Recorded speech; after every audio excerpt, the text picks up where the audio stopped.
Bună ziua, sunt Andreea Pruneanu și începe un nou episod din seria Beauty School by Cupio.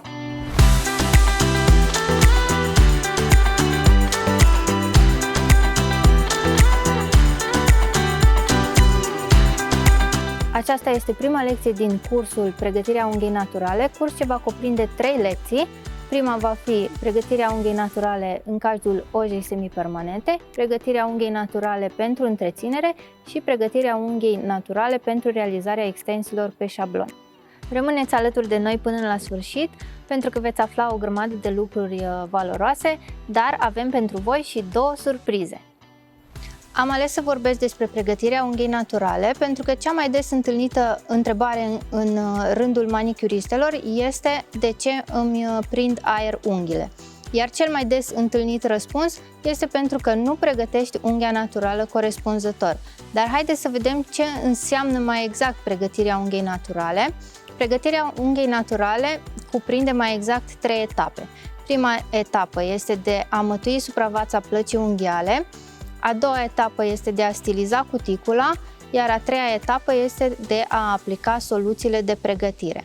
Iar pentru fiecare procedeu în parte există anumite particularități. Haideți să vedem în lecția de astăzi ce înseamnă pregătirea unghiei naturale în cazul ojei semipermanente. Primul lucru pe care îl voi face atunci când pregătesc unghia naturală pentru aplicarea ojei semipermanente este să dau forma unghiei. Eu voi merge pe forma pătrată, astfel că voi pli mai întâi vârful, scurtez la lungimea dorită, apoi pilesc lateralele.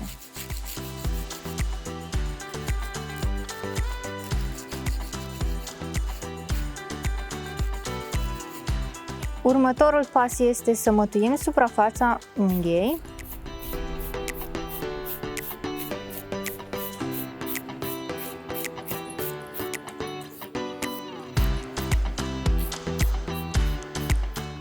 Am grijă ca toată suprafața plăcii unghiale să fie mată, să nu cumva să rămână zone lucioase.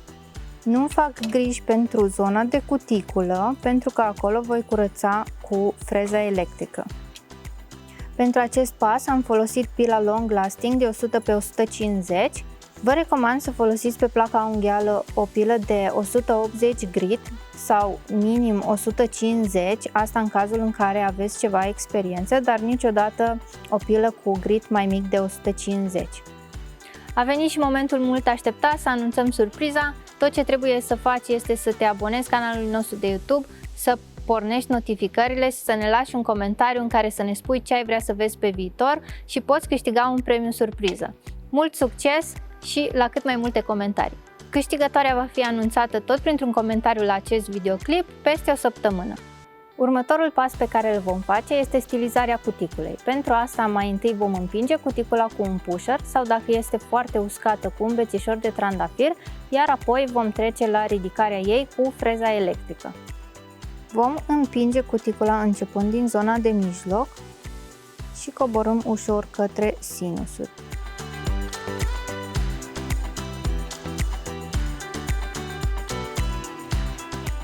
Apoi venim din partea dreaptă până în partea stângă și ridicăm ușor în timp ce împingem. Am să încep să desprind cuticula de placa unghială și am să mă folosesc de capul de freză 152 Flame.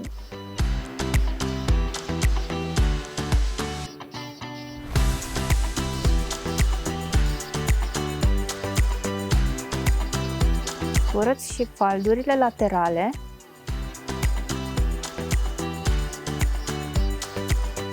Voi curăța mai întâi din dreapta spre stânga, iar freza mea este setată pe forward. Curăț praful. De fiecare dată când voi schimba sensul de rotație, opresc întâi freza, abia apoi schimb sensul de rotație și o pornesc din nou.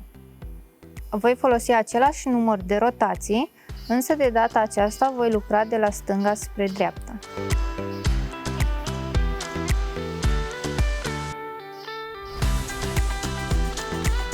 Din nou am grijă să curăț și faldul lateral drept.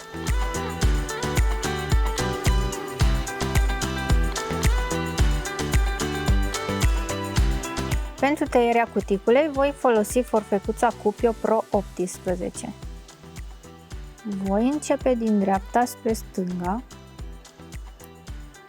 și am grijă ca doar 2 mm din forfecuța mea să taie. Încercăm atunci când tăiem cuticula să o tăiem dintr-o singură bucată. Voi schimba capătul de freză și voi lua capul diamant 65125 pentru a curăța faldurile laterale și faldul proximal. De data aceasta voi folosi capul de freză la turații de maxim 10.000 de rotații pe minut și pe direcția forward.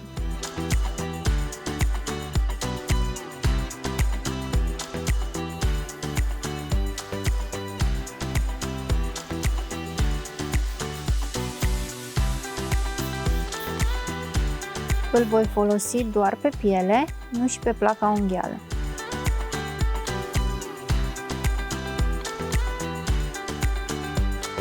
Dacă este cazul, putem să folosim și o freză de silicon 616K de la Cupio ca să lustruim faldurile laterale și faldul proximal.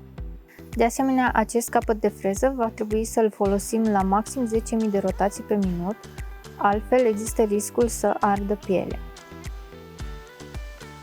Lucrăm doar pe piele, nu și pe placa unghială.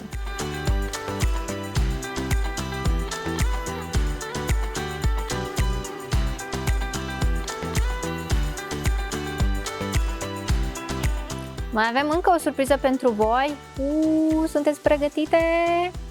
Surpriza constă într-un cod de reducere de 10%, codul este PRUNă10 și îl puteți folosi doar 3 zile de la momentul postării acestui videoclip. Spor la cumpărături! Așa cum vă spuneam, pregătirea unghiei naturale poate diferi de la tehnică la tehnică, astfel că în cazul ojei semipermanente, aceasta fiind deja foarte aderentă, nu are absolut nevoie de soluții de pregătire, dar ca să fim sigure de o aderență perfectă, putem să aplicăm doar nail bonderul. Este foarte important atunci când aplicăm nail bonderul să încercăm să-l aplicăm în strat subțire, să nu trecem de prea multe ori prin același loc și să nu atingem nici de cum pielea.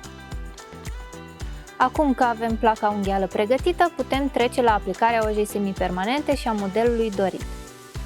Acesta a fost episodul de astăzi. Dacă ți-a plăcut, lasă un like și un share, iar ca să fii la curent de fiecare dată când postăm, activează notificările.